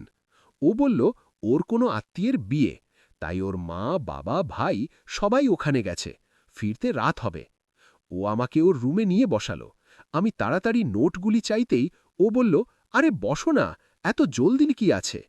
আমি বললাম, না, বাসায় গিয়ে নোটগুলি একটু পড়তে হবে তো তাই। ও বলল, আরে ভাই, সারাদিন শুধু নোট পড়লেই হবে, মাঝে মাঝে একটু অন্য জিনিসও পড়ো, না হলে তো সারা জীবন একদম বোকাই রয়ে যাবে। আমি বললাম, সেটা আবার কি জিনিস? ও বলল, একটু দাঁড়াও। বলেই পার্থ ওর বেডের ম্যাট্রেসের নিচ থেকে কিছু বই বার করে আমার সামনে ধরল। আমি জিজ্ঞাসা করলাম, কি এইগুলি? ও বলল, হাতে নিয়ে নিজেই দেখো না। আমি একটি বই হাতে নিয়ে খুলে দেখি উলঙ্গ সব নরনারীর যৌনক্রিয়ার রঙিন ছবি। পুরো বইটার প্রথম থেকে শেষ পর্যন্ত শুধু নানা রকম নরনারীর বিভিন্ন পোজের রতিক্রিয়ার চকচকে ছবি। আমার শরীরটা মুহূর্তের মধ্যে গরম হয়ে গেল। মনে হলো সেটা প্যান্ট ছিঁড়ে যে কোনো সময় বাইরে বেরিয়ে আসবে। আমার মনে এক ধরনের কৌতূহল জমা হলো, আর আমি ছবিগুলি একটা একটা করে দেখতে থাকলাম। জীবনে এরকম বই আমি আগে কখনো দেখিনি। বুঝলাম পার্থ যৌনবিদ্যায় অনেক দূর এগিয়েছে। ও আমার দিকে তাকিয়ে জিজ্ঞাসা করল, কি বস, কেমন লাগছে? আরও দেখবে? আমি অবাক হয়ে জিজ্ঞাসা করলাম, আরও আছে তোমার কাছে? ও বলল, আরে আমার কাছে এইগুলির খনি আছে, চাইলে তুমিও নিতে পারো আমার কাছ থেকে, পরে আবার ফেরত দিয়ে দিও। আমি এক এক করে অনেকগুলি বই দেখলাম, এর মধ্যে অনেকগুলি আবার গল্পসহ, মানে চটি আর কি। আমি বুঝতে পারছিলাম না কি করব, নেব নাকি নেব না। নিতে তো ইচ্ছে করছে, কিন্তু যদি মামির কাছে ধরা পড়ে যাই তবে তো সর্বনাশ। পার্থ খুবই চালু টাইপের ছেলে। ও আমার মনের অবস্থাটা বুঝতে পারল এবং বলল, আরে কোনো ভয় নেই, নিয়ে যাও তো, এই বয়সে পড়বে না তো কি বুড়ো হয়ে গেলে পড়বে এসব? আমি মনে মনে বললাম, যাহা 52 তাহা 53, যা হয় হবে, একটা তো নিয়ে যাই। আমি সুন্দর ছবিওয়ালা একটা চটি নিয়ে নিলাম। এরপর পার্থ আমাকে ওদের ড্রয়িং রুমে নিয়ে গেল এবং ডিভিডিতে একটা ব্লু মুভি চালিয়ে দিল। আমি ওকে জিজ্ঞাসা করলাম, এইগুলিও আছে তোমার কাছে? ও হেসে জবাব দিল, আমি তো আর তোমার মতো স্বামী বিবেকানন্দ নই, সব আছে আমার কাছে, তোমার যদি কখনো প্রয়োজন হয় তো নিয়ে যেও আমার কাছ থেকে। আমি বললাম, ঠিক আছে। তারপর মুভিটা দেখতে থাকলাম। আহ, কি সুন্দর একটা মেয়ে, কি তার ফিগার! পার্থ হঠাৎ বলে উঠল, কি বস, কেমন লাগছে? আমি বললাম, দারুণ। পার্থ হঠাৎ প্রশ্ন করল, লাগাবে নাকি একবার? আমি ওর কথাটা ঠিক বুঝতে পারলাম না। বললাম, মানে? ও বলল, মানে? আমি ওর কথায় অবাক হয়ে গেলাম। বললাম, যাহ, কি সব বলছো? ও বলল, ইয়ার কি নয়, সত্যি বলছি, চাইলে এক্ষুনি এনে দিতে পারি একটা মাল। আমি বললাম, আমি লাগাবো না, তুমি লাগালে লাগাও, আমি বরং এখন যাই। ও বলল, আরে না, আরেকটু বসো, পরে যেও।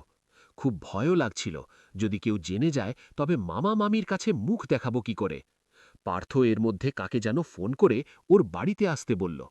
আমি বুঝলাম ও কোনো মেয়েকে আসতে বলেছে। এর মধ্যে আমার মোবাইলটাও বেজে উঠল। দেখি মামি ফোন করেছেন। আমি ফোনটা উঠালাম। মামি জিজ্ঞাসা করলেন, আর কত দেরি হবে আসতে? আমি বললাম, 15 মিনিটের মধ্যেই আসছি। মামি ফোন রেখে দিলেন। আমি পার্থকে বললাম, বস, তোমার সাথে থেকে এনজয় করতে পারলে ভালোই লাগতো, কিন্তু কি করব বলো, ওদিকে মামা মামি কি বলবে কে জানে। ও বলল, নো প্রবলেম বস, আরেকদিন প্রোগ্রাম বানাবো যখন বাড়িতে কেউ থাকবে না।